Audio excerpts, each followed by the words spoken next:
Despite a sluggish start, the Seattle Seahawks get to their 10th victory in blowout fashion thanks to a historic performance from their rising star rookie.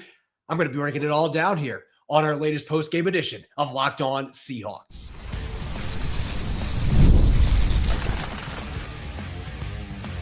You are Locked On Seahawks, your daily Seattle Seahawks podcast, part of the Locked On Podcast Network, your team every day. Greetings, 12. This is Corbin Smith, host of the Locked On Seahawks podcast, your daily Seahawks podcast, part of the Locked On Podcast Network, your team every day. A special thanks to all the 12s who are tuning in. Thank you, as always, for making Locked On Seahawks your first listen 5 days a week. Whether you're in nearby West Seattle, Washington, or down in Rio de Janeiro, Brazil, we appreciate all of our listeners for helping make Locked On Podcast Network the #1 sports podcast network. The Seahawks improving to 10-3, getting to double-digit wins for a second consecutive season in resounding fashion. A 37-9 victory over the Falcons in Atlanta. Certainly a game that after two quarters did not look like it was trending towards a blowout, but some electric plays early in the third quarter got the Seahawks rolling, and they were able to get to their 10th victory. I'll be diving into a couple of historic performances from the Seahawks, how they put everything together in the last two quarters to stay atop the NFC and NFC West standings, and much more, courtesy of our friends over at FanDuel. If you want to be right in the middle of the action this season, visit FanDuel.com and place your NFL live bets all season long. Now for your lead story here on our post-game edition of Locked On Seahawks. The Seahawks going to Atlanta, second straight year, leaving with a blowout win. This one even more lopsided, and all the damage happened after halftime. The Seahawks were tied with the Falcons 6-6 after a Jason Myers field goal late in the first half, knotted it up. It looked like they were going to be in another low-scoring dogfight, but things quickly turned right out of the halftime intermission thanks to Rashid Shaheed, a 100-yard kickoff return for a touchdown, showing off his electric speed against a former NFC South rival. He was well aware of the Falcons all those years that he played in New Orleans and has had a lot of success against them. That made it a 7-point game, and from there, things quickly got ugly. The Falcons turning the ball over 3 times in the second half, 3 touchdown passes from Sam Darnold. Next thing you know, it's a 28-point victory, and at the center of this win, we have to look at an absolutely ridiculous performance by Nick Emmanwori. And just how ridiculous was this performance for Seattle's rookie? You got to look at the stat line because it's been done twice in NFL history. And this is what is crazy sometimes when you look at statistics, even in a sport like football. The NFL has been playing games for 100 years, and this has happened twice. And both times happened within a calendar year. Both times happened in a Seattle Seahawks uniform. Guys that are playing together today. Nick Emmanwori with a sack. He had a blocked field goal in the second quarter, his first career interception. He had 2 tackles for loss. That stat line had been equaled by one other player in a single game in NFL history, and it was Leonard Williams last year against the New York Jets. Now, I've seen a few people joke about this on social media, and I love it, but Leonard Williams can always point to Nick Emmanwori and say, well, my interception, I returned 92 yards for a touchdown. So there, take that. But still, we're talking about 2 players now playing on the same team in less than a calendar year, accomplishing a feat that had not been done in NFL history, at least since they have been accounting for sacks. This is an insane statistic, and Nick Emmanwori was just all over the field. What can you say about the way that he played in this football game, putting up a stat line like that? He had a blitz in the fourth quarter that he got to Kirk Cousins, perfectly executed, brings him down for the sack. Earlier in the game, had the interception, which came off the fingertips of Devin Witherspoon in front of him. It bounced off his chest, and concentration to be able to stick with the ball and reel it in before he goes to the ground, gets his first pick, had a couple of tackles for a loss. And the blocked field goal, That was huge early in the game when the Seahawks couldn't get anything going offensively. Darnold had just thrown an interception, and he prevents the Falcons from getting any points with that blocked field goal. As he said after the game, he's been close the last couple of weeks. He's been within a few inches of blocking field goals in earlier games. Gets one today. Just, again, accomplishing a feat in a single game that had only been matched one time. I'm just wondering the conversations that he and Leonard Williams could have about this, just because it's just never happened. And for the Seahawks, this same incarnation of the Seahawks to have two guys accomplish this is just flat out remarkable. And I think you just look at the game as a whole. It was one of those really weird ones where Seattle's defense was great from the outset, but the offense kind of building off last week, they just couldn't get out of their own way. And then the second half, this started to look like the Seahawks offense we saw the first 10 games of the year. Sam Darnold was making really good decisions. He was slinging the ball all over the place. Jackson Smith-Njigba with 2 touchdowns, a 28-yarder where he broke a tackle and then coasted to the end zone. Cooper Kupp found the fountain of youth, had a couple really nice catches in this half. And the defense was just plain suffocating. A forced fumble by Jarran Reed. I mean, it was 13-6 at this point. Inside the 20-yard line, Falcons are threatening 3rd and 1 and uses his club to punch the ball out of Bijan Robinson's hand. Devin Witherspoon recovers, and then it's right back down the field. Jackson Smith-Njigba with the 28-yard touchdown. From there, the Falcons just could not get back in this game. The Seahawks, you had woken up the Giants, so to speak, on offense, and they were making plays on special teams. The kick return by Shaheed, they got everything rolling. The turnovers on defense. This second half was as dominant of a 3-phase half as we have seen this Seahawks team play this year. They were making plays in every single facet, generating turnovers. They weren't turning the ball over. Sam Darnold, after being sacked a couple times in the first half, pretty much wasn't touched in the second half, even when the Falcons got some pressure on him. On one of them, he took off for an 8-yard run and slid. The other one, he stepped up into the pocket in a 3rd and goal situation and found Jackson Smith-Njigba for a 4-yard touchdown, their second scoring hookup of the game. He was using his legs, which I think he's gotten away from some in recent games, but he was being smart about not trying to force the football into bad situations. And I agree with Mike McDonald, the interception he threw in the first half. Elijah Arroyo's got to do a better job attacking the football there. I'm not putting that one on the quarterback, but still a clean performance in the second half. Completed almost 70% of his passes, 3 touchdowns after the break. The Seahawks did a really good job of getting him out of the pocket, moving the pocket some to try to take away some of that pass rush. And the play action game was back on the menu. I thought Clint Kubiak did a really good job in the second half. So kudos to him. Kudos to the defensive coaching staff. This is the first time the Seahawks have had back-to-back games they've given up 9 or fewer points since the Legion of Boom did it back in 2014. So it has been a long time coming. That is the type of defense the Seahawks are playing right now. They were able to get Julian Love some meaningful snaps and still had Tyakata out there a fair amount in this game. Jarran Reed made an impact, I mentioned, with that punching out fumble for an already dominant interior defensive line. They were making plays all over the field on the football in coverage with a couple of interceptions. Several other times they got their hands on the football. 10 pass breakups in this game for Mike McDonald's defense. So any way you slice it, yes, the offense was underwhelming in the first half, but they more than made up for it in the second half with the way they played, just moving up and down the field. Even got to see some backups come in and play well in the closing moments. So this is a performance that Mike McDonald's going to be pretty darn happy about. You don't like the way the offense played the first 30 minutes, but your defense and your special teams picked them up, and then the offense rewarded them in the second half by putting a bunch of points on the board in a hurry. And a game that was tied instantly became a laugher. So credit to the Seattle Seahawks for getting it done. Credit to Nick Emmanwori for that incredible performance that he had today. And I think he will be Defensive Player of the Week unless somebody in one of these upcoming games goes out and has like 2 touchdowns or something. I don't see how you can't give Nick Emmanwori Defensive Player of the Week in the NFC. Ernest Jones got it last week. I think Seattle gets it 2 weeks in a row.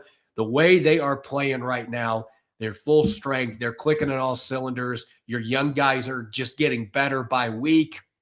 Devin Witherspoon's playing like he's capable of, no longer dealing with that knee injury that bugged him for the first 2 months, games that he played and when he didn't play. Everything is coming together. They just got to have a little more consistency from their offense. But you can see Rashid Shaheed getting caught up with Darnold. They're starting to build chemistry. There's a lot to be fired up about. And this is, winning in the road in the NFL is tough, but kudos to the Seahawks. Mike Macdonald getting 10 wins, second straight year. No Seahawks coach did that in his first 2 seasons in franchise history until Mike Macdonald just accomplished it. So Seattle stays atop the NFC West and NFC standings at 10-3, and they do it in emphatic fashion. Even if it was mostly done in the last 2 quarters, they still win by 28 points and a phenomenal performance in all 3 phases. Coming up, I'm going to continue diving into this big win for the Seahawks with our game balls, offense, defense, and special teams. That's coming up next here on our post-game edition of Locked On Seahawks.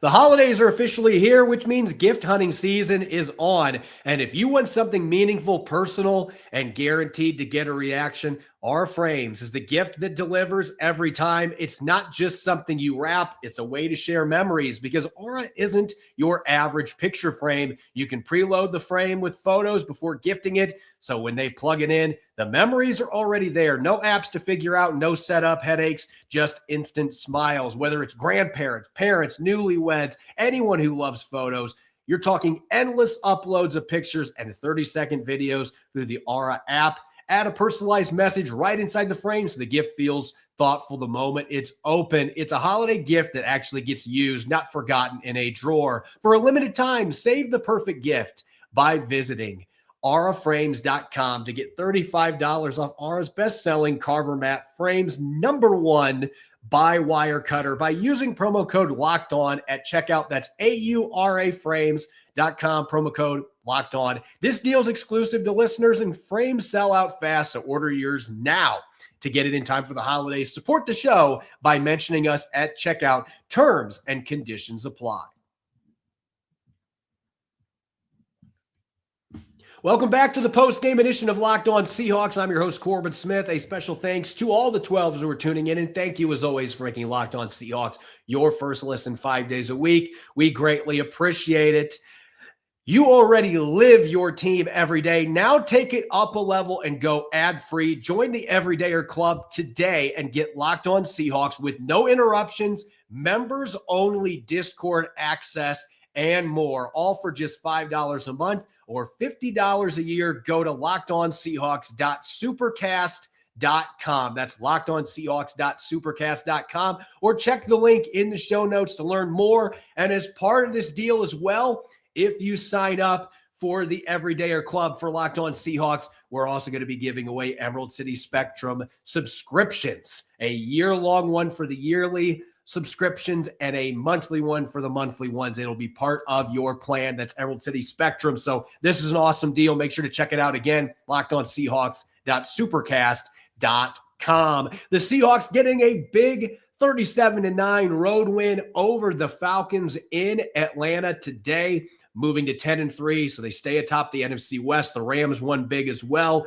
So it's still a two-way tie there. The 49ers, a game behind in the best division in the NFL. The Seahawks staying with the Rams for the top spot in the NFC standings as well. Let's get to our game balls, shall we? And offensively, again, this was a rough first half for the Seahawks on offense. They scored 6 total points, 2 Jason Myers field goals. Sam Darnold threw an interception, albeit one that I agree with Mike Macdonald. Elijah Arroyo's got to do more to go after that football. Not necessarily a bad decision or a bad throw. The receiver's got to do his job there. That's why I'm actually going with Sam Darnold as my selection. I thought Sam Darnold played one of his best football games this year. 249 passing yards. He had 3 passing touchdowns in the second half. I think what I was most excited to see from Sam in this game, the last few weeks, I don't think the Torrey Horton absence has been mentioned enough. He has missed Torrey Horton. The pass protection issues have certainly been part of the problem as well. But it felt like Sam kind of got away from what was working for him. And one of the reasons the sack numbers were so low the first 10 or 11 games is because of his ability to move the pocket and be able to get outside of the pocket, climb the pocket, make guys miss.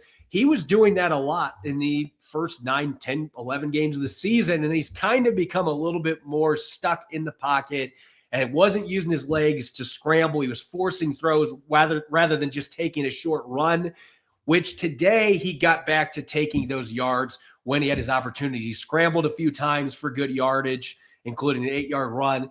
The Seahawks did a good job of getting him out of the pocket with some bootlegs, and he was able to make some really good throws on those play concepts as well. So I loved what we saw from Sam Darnold, especially the second half. Felt like he was making really smart decisions. He wasn't trying to do too much with the football, but they were still getting their explosives. He was finding them in the play action game, finding them outside of the pocket. He was scrambling. He was moving up in the pocket to pass rushers, but keeping his eyes downfield. On that 4-yard touchdown to Jackson Smith and Jigba is a great example.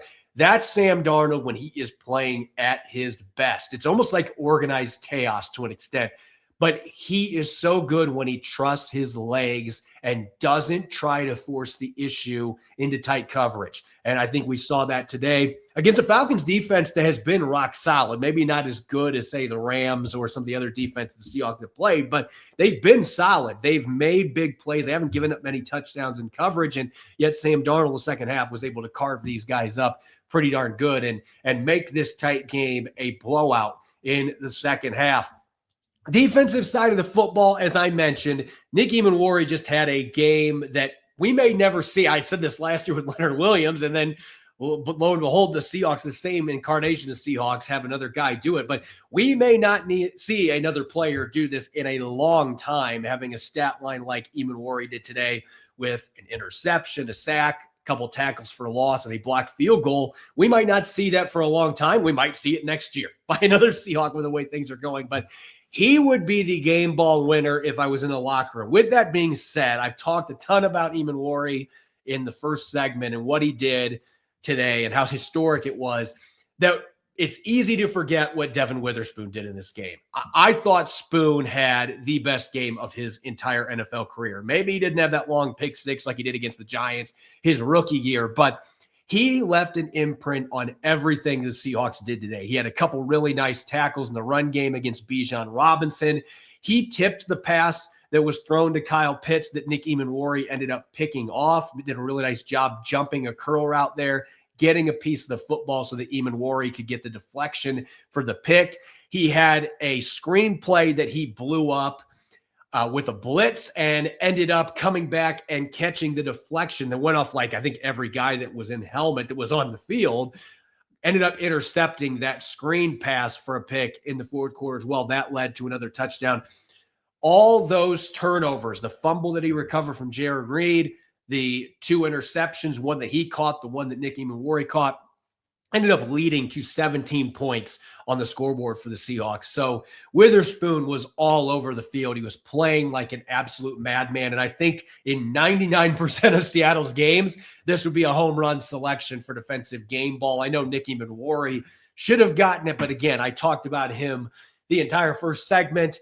Let's just say that there's 2 defensive game balls, and Devin Witherspoon had a fantastic game, and he deserves a shout out for that. And on special teams, this is one of the easiest ones you're going to have all year. Rashid Shaheed with the 100-yard kickoff return. He caught it at the goal line on the run, took off, and let's give credit to the guys that opened up this opportunity for him. The 2 players that I saw, there were a couple other guys that had nice blocks, but Mike Morris and Cody White helped open up the seam around the 30-yard line for Rashid Shaheed to take off. And he slipped through an arm tackle, and then he was one-on-one against kicker Zane Gonzalez. And no offense to Zane Gonzalez, but he is not going to win that matchup. Shaheed kind of pivoted to the left, put his foot in the ground, and just rocketed past the kicker, who had absolutely no chance to catch him.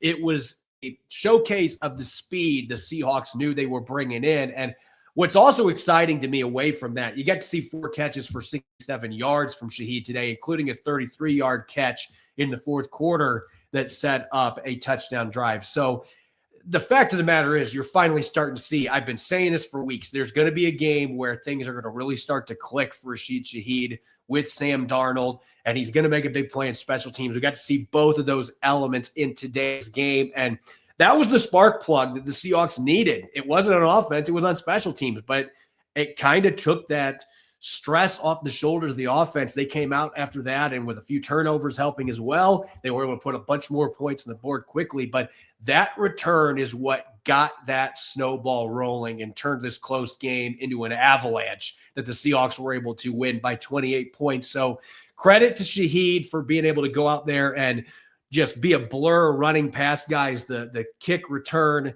blocking was excellent there. I thought Morris had the key block there, joining up on a double team and just driving a guy out of the picture. Shaheed broke a tackle there, so he deserves some credit as well, but then turning on the wheels and getting a 100-yard kick return, adding the offensive plays as well. A couple third down catches to move the chains. He deserves major kudos for a big game, certainly the biggest one that he has had in a Seahawks uniform to this point. Up next, I'm going to be flipping the script to the Seahawks 3 up and 3 up. Very little to be depressed about coming out of this game. So a lot more positivity looking at offense and defense who stood out on the field and on the sidelines as well. That's going to be coming up next here on our post-game edition of Locked On Seahawks.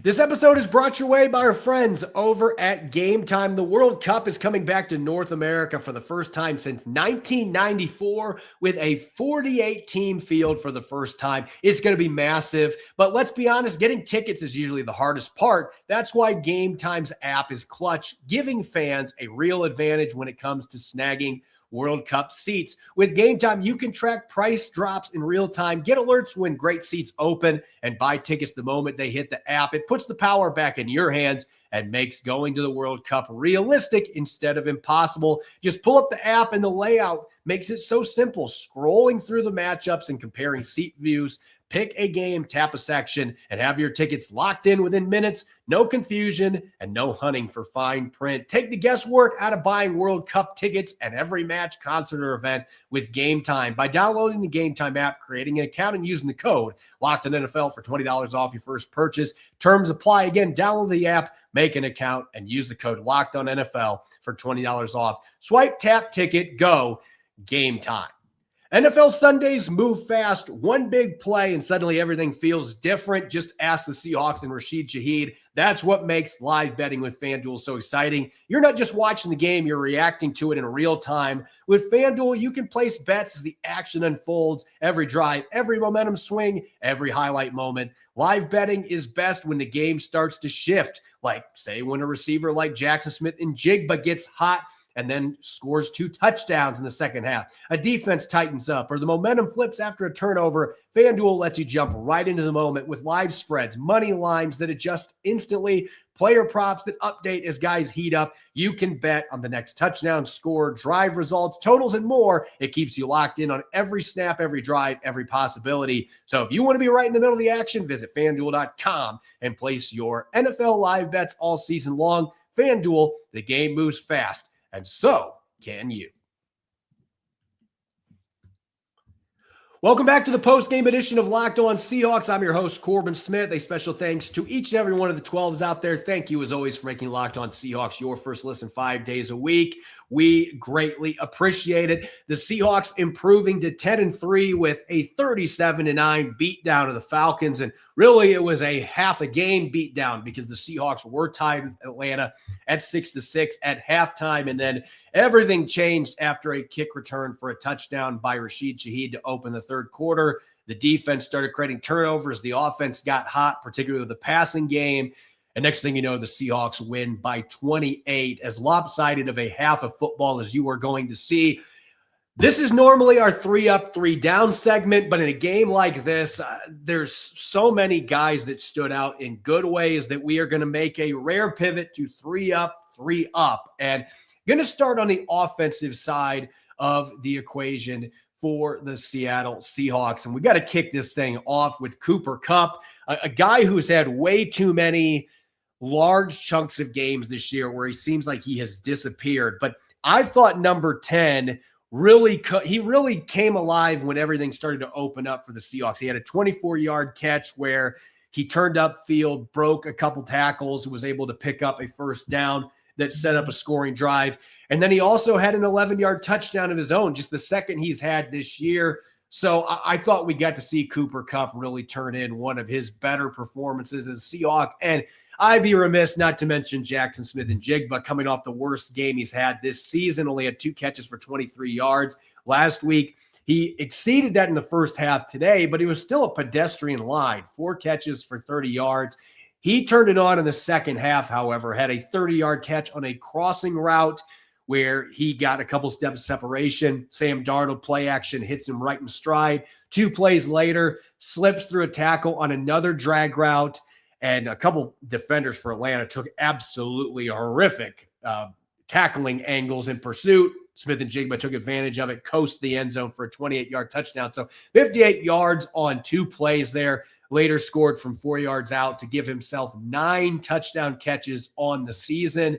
JSN is right in the mix to still break Calvin Johnson Jr.'s record, but he's going to need a couple bigger games than what he's had here in terms of yardage, but he's still putting up a lot of points on the board. We get to see Seattle's explosive downfield passing game start to get back in a rhythm in the second half, and JSN was a big part of that.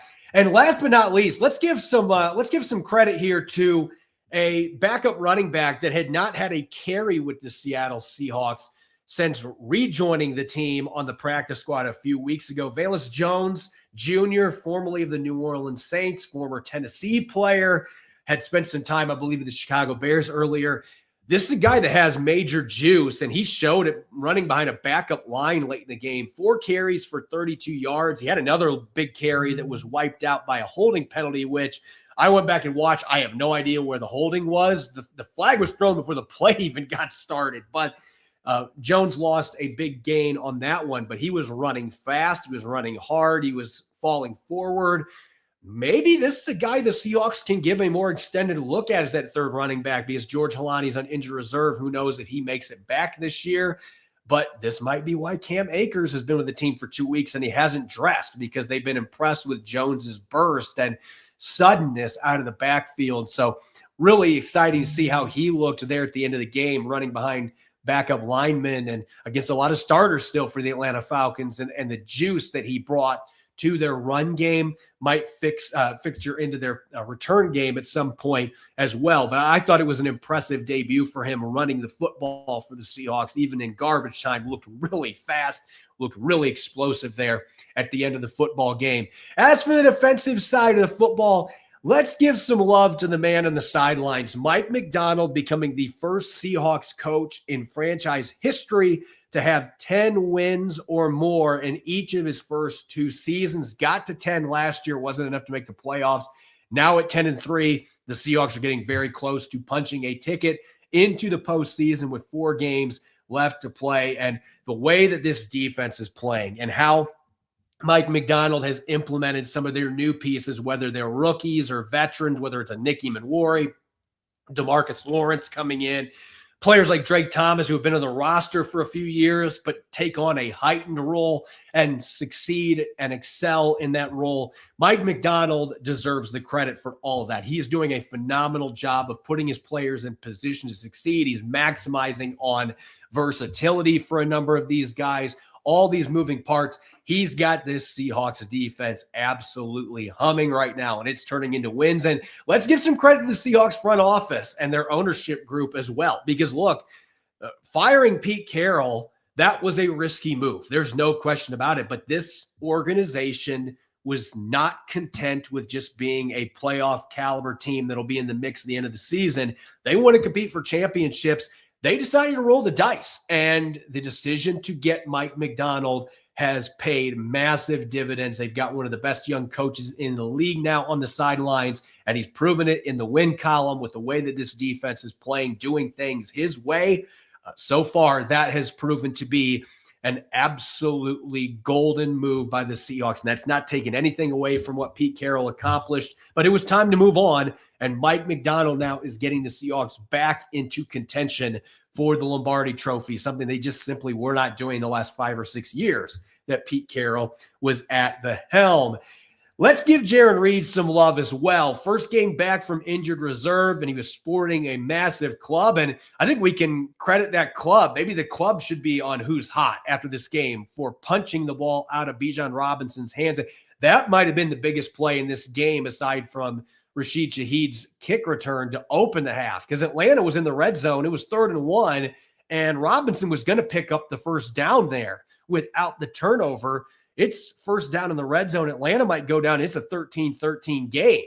but Reed punched the football out. Devin Witherspoon recovers it. So Atlanta gets turned away with no points in the red zone, and then Seattle marches down and gets a touchdown to Jack Smith and Jigba.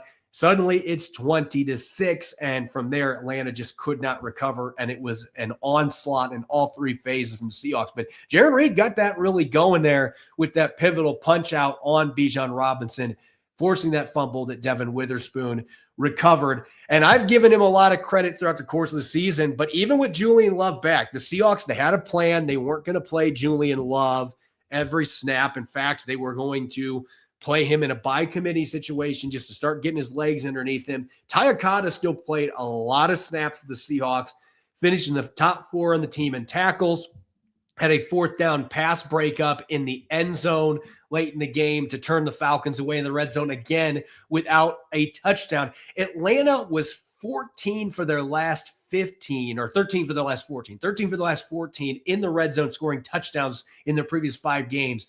And Seattle turned them away without a touchdown every single time they got into the red zone. And one of those drives late in the game was Tyakata with a pass breakup. And he just continues to elevate his game and find ways to make an impact. Another guy that Mike McDonald has had a phenomenal impact on during his time in Seattle. And Okada continues to look like he is a more than capable starting safety in the NFL. So if the Seahawks have to find ways to get him on the field, they will. And having that type of depth is going to be huge down the stretch as the Seahawks have some massive games coming up against the Colts and the Rams at home in a 5-day span. As always, you can follow me on X and Blue Sky at Corbin Smith NFL. Make sure to subscribe to Locked On Seahawks on YouTube and wherever you get your podcast to make sure you don't miss a single episode. And as a friendly reminder, we now have launched the Everydayer Club. Get Locked On Seahawks with no interruptions, members-only Discord access, and a subscription to Emerald City Spectrum,